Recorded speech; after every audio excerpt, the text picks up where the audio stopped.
Srimad Bhagavatam, Canto 10, Chapter 20.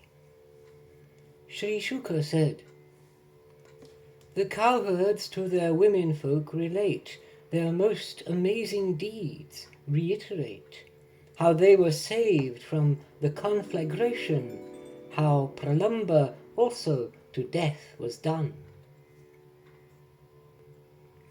Which hearing, elder cowherds weighed the odds. Amazed, they weened the brothers foremost gods, that Rama and Krishna, with some intent, made dwelling in the cowherd settlement.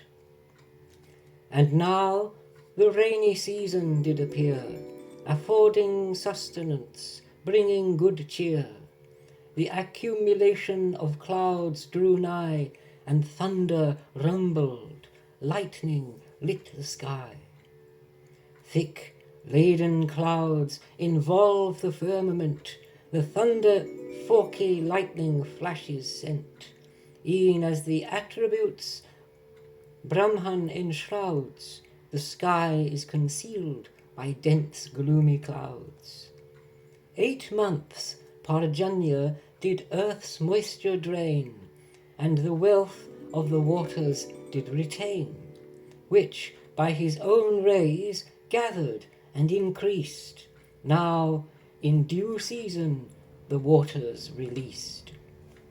The clouds wherein the waters were confined were rent by lightning, scattered by the wind, and thus the cloud to give pleasure contrives, as those who for others lay down their lives.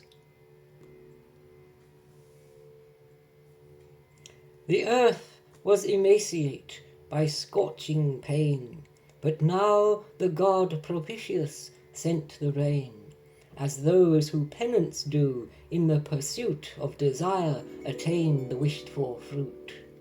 The gloomy evening was lit by the light of fireflies hiding the stars from sight, as Kali age abounds in heresy and Vedas languish in obscurity. The loquacious frogs had been silent long, but with the rumbling clouds broke out in song, as Brahmins in silence perform each rite, the lesson when the teacher calls recite. The streams overbore their wonted courses, e'en as a man who wastes his resources, and does not for security provide, his wealth, like the water, away doth glide. The verdure of the grass shone luscious green, bright red insects and white mushrooms were seen, and the earth like a wealthy man appeared, with liveried servants, parasols reared. The laboured fields their wealth of grains afford, which doth with joy cultivators reward. But the proud and the vain still fail to see how everything is ruled by destiny.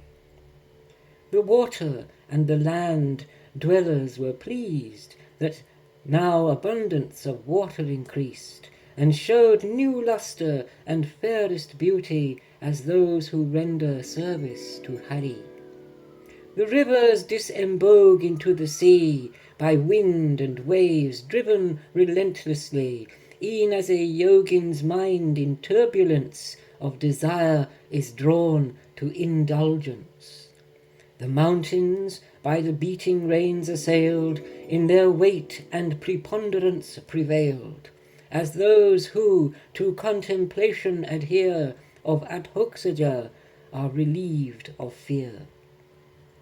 The roads and byways were quite overgrown with vegetation and could not be known, as texts by the twice-born no more in use, in the course of time have become abstruse. The clouds to all the world's firm friendship bear, the restless lightning flitted here and there, e'en as a wanton wench a good man flies, although he be ever so good and wise. The painted bow of Indra, mighty lord, was in the attributes but had no chord. As evolutes by gunas are evolved, the Purusha is ever uninvolved. The moon's own light was dispersed by the clouds, which its own native radiance enshrouds, as by the ego sense of I and mine, the Purusha doth by his own light shine. With the arrival of a laden cloud, the peacocks celebrate and mew loud, as householders at times in sorrow live, delight when Achyuta's dear ones arrive. The thirsty trees drank water through their roots, with foliage flourish and sprout new shoots, as those who arduous penance maintain, emaciate their wished-for objects gain. The cranes beside the troubled lakes remain, although lashed, O dear one, by driving rain, as worldly men disturbance tolerate, and remain in their houses obstinate. When the Lord sent the rains, the boundaries yield, and a deluge spreads out across the field, as heretics their false doctrines profess in Kali's age, and the Vedas transgress. The clouds, impelled by winds, the waters pour, and open up to creatures all their store. As when a king from twice-born ones receives orders, from time to time charity gives. The forest thus resplendent radiates in the rains with ripe jambu fruits and dates, surrounded by their cows and cowherd friends, hurry with Bala through the forest wends. The cattle ramble slow and ruminate, burdened by their distended udders' weight. But when the Almighty called them by name, with love and dripping udders hasty came. The Lord beheld the tribal women there, he saw the honey-dripping forest fair, the mountains spring with crystal water flows, re-echoing in caves and dark grottos. Whenever it poured down a heavy shower, he rested in a tree hollow or bower, and partook of bulbs and esculent roots, and varieties of sweet mellowed fruits. With tasty rice and yogurt sent from home, he sat down by the water on a stone, with Sankarshana and the cowherd boys, a forest banquet with them all enjoys. The Almighty thus spent the monsoon days, pleased to observe the cows on fresh grass graze, who with their heavy udders sat content, while calves and bulls hither and thither went. He thus delighted the wealth to behold, of the monsoon season's charms to unfold. The season he adores as it revolves, which from his inherent power evolves. Thus Rama and Keshava dwelt content in the delightsome cowherd settlement, and now the Sarat season did appear, when wind is soft, the sky and water clear. When the grateful Sarat season arrives, the lotus in the clear water revives. The rivers were now free of taint and stain, like relapsed yogins who strive once again. The Sarat season cleared the sky of clouds, and freed the creatures in congested crowds.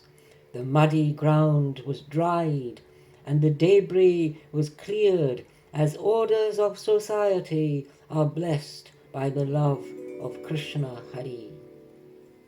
The clouds now emptied of their store shine bright, the fleecy cumulus was pure and white, as sages who forsake desire and greed are pacified, content, and from sin freed. Somewhere the mountain torrents flow on by, elsewhere the flowing streams and brooks are dry, as the wise men sometimes wisdom reveal, at other times their wisdom they conceal. The flashing fishes in the shallow pools were unaware, like worldly-minded fools, who day by day are ignorant of fate. By slow degrees the pools evaporate. The fish in shallow water were oppressed, and by Arca's hot beams were much distressed, as the poor family man undergoes, with senses uncontrolled, troublesome woes. Then little by little the mud was dried, and plants their mellow juicy fruits supplied, as those who forsake sense of I and mine, as distinct from the true pure self divine. In the Sarat season the sea was still, the streams and water bodies were tranquil, as the sage who doth no longer engage in action nor study of Scripture's page. The farmers in the fields strong dikes construct, to retain water and the flow conduct, as those who practice the breath to withhold, restrained by yoga, discipline controlled. The Sarat Arca torments with his blaze all creatures till the moon sheds balmy rays, as one who no more self as body claims, or as Mukunda relieves Braja's dames. The stars now sparkle in the cloudless sky, and a pleasing and lambent light supply, e'en as the mind, freed from impurities, perceives the purport of Scripture's decrees. Amid the shining stars and glowing bright, the Sarat season moon sheds his fair light, as even the great Yadu's Lord divine among the Yadus prominent doth shine. The temperate breeze through the forest strayed, embracing with its scent the woody shade, to all except the cowherd dames imparts relief, since Krishna had stolen their hearts. The cows, the does, each female bird and beast, and women felt fecundity increased, and followed by their males in hot pursuit, as service to the Lord bears worthy fruit. The Sarat sun brings lotuses to bloom, but the night lilies wither and consume, as when a king, O king, subjects relieves, the country is diminished of its thieves. The towns and villages make sacrifice to celebrate and taste the new-grown rice, and thus the earth with lavish store appeared, as but a part of the two lords revered. The merchants, students, kings and holy men resume their diverse works and tasks again, from impediments free their way pursue, and perfection attain in season due. And thus ends chapter 20 in book 10 of the great and glorious Bhagavata Purana, the text beloved of swan-like saints, sung by the son of Vyasa. Om Tat Sat.